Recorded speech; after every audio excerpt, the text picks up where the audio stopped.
Welcome to the next video. I'm going to show you how to create a Pareto chart. I'm going to share my mini-tab screen. And we're going to open a data file. This is one of the OPEX data files. I'm going to go to Pareto postage. You can see in this table, there's data in columns 2, column 3, column 6, and column 7. There's some notes here in column 1 and column 5.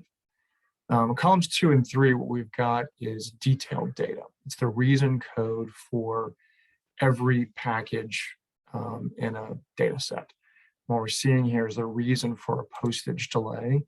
You can see we've got lots of instances of this data. And you can see for each package that had a delay, the reason and the location, whether it was an urban or a rural location. So this first package, this first row, the reason for delay was it was not franked. The location was urban. This one, the third one here, the reason for delay was no stamp. It was in a rural location. So in columns 2 and 3, you have detail attributes for every parcel recorded in this data set. In column 6 and 7, what you got is summary data. So you see the number of each of those reasons for postage delay. The count here in column 7, the reason in column 6. And you also notice in this table, there's another tab, and this shows the reason for postage delay by location. So we know there were 34 rural packages or parcels that had a delay for no postcode, 64 that had a delay for no postcode. Go back to this first table. My understanding of the difference between not franked and no stamp. Stamp, that's those are the stamps you put on a package. And then franking is the authorization to deliver. Essentially, it's the ink stamp that the post office puts on a letter or a package that says it's been processed and can be delivered. So we'll start with this detailed data. So we go to Stat, go to Quality Tools, and then Pareto Chart. And what it asks for first are the defects of the attribute and what column that data is in. So I'm looking at the detailed data. I'm going to do a chart of reasons for postage delay. In this case, that does indeed sound like a defect, but it could be some other kind of attribute. It doesn't have to be a defect. It could be the name of an operator. It could be the name of a facility or the name of a patient. You can see down here, there's this option for combine remaining defects into one category after this percent, and it defaults to 95.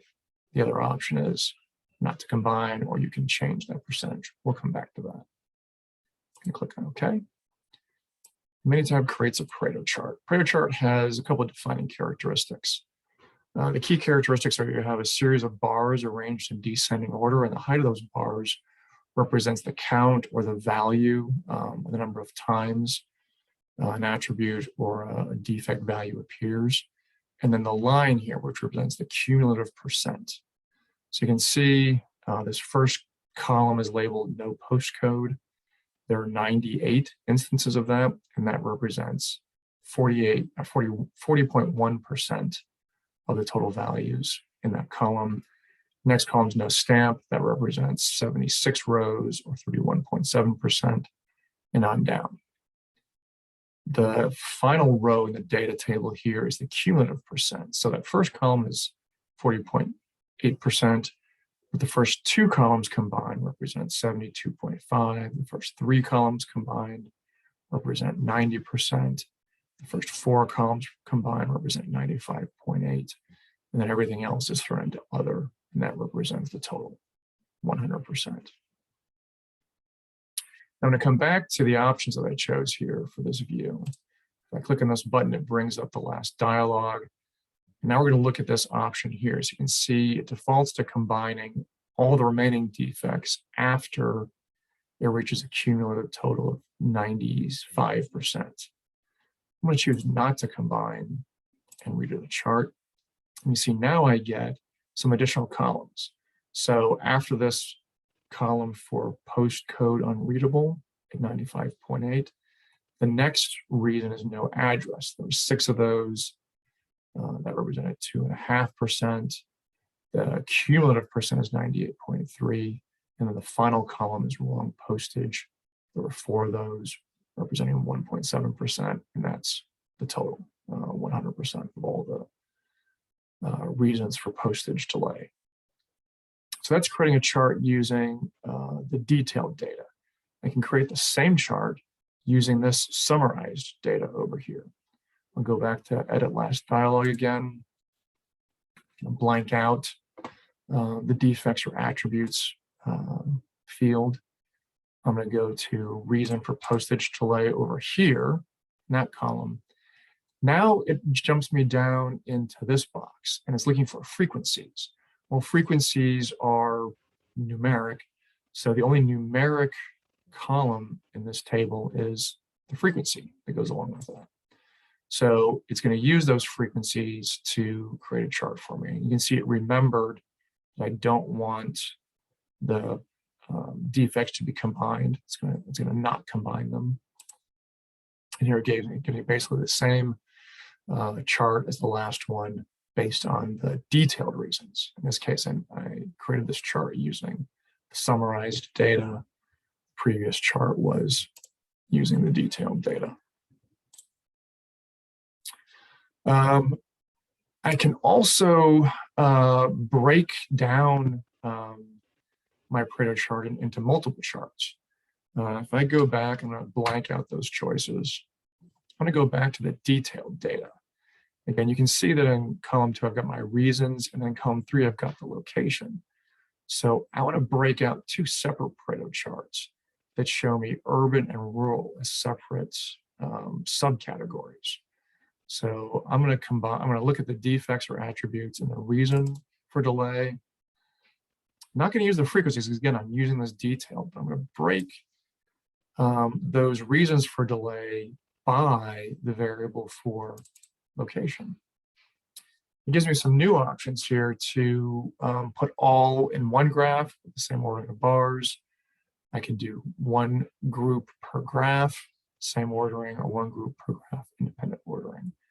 I'm going to do one group per graph, so it'll give me a separate graph for urban and rural locations.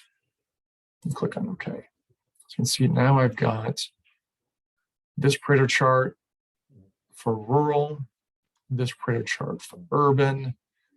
Because I opted to have the same ordering, you can see I've got some kind of a wonky looking Pareto chart where the second bar is the highest bar. You can see over here, the third bar really is the second highest. So I go back here and I'm going to choose independent ordering of bars. I get something that looks a little bit more like what I expect to see. So what I can see here is that for rural locations, no stamp was the most frequent defect. For urban locations, no postcode was the most frequent. And I can see that no stamp and no postcode combined represent close to 80% of the total. And on this side, for urban locations, no postcode and not franked represent a little over 71% of all the reasons. So this is called a Pareto chart. It's named after a guy named Vilfredo Pareto. He was an Italian civil engineer, economist, and political scientist. The Pareto chart, the Pareto principle, is named after him. He's the one who observed that 80% of the land in Italy was owned by 20% of the population, which is where we also get the 80-20 rule. What that really means is that a disproportionate effect is often caused by a small number of factors. So, 80% or a large proportion of your household expenses really go towards a small number of items, like perhaps rent or mortgage and car payment. You might say the people you work with, among the people you work with, 80% of your headaches are caused by 20% of the people you work with.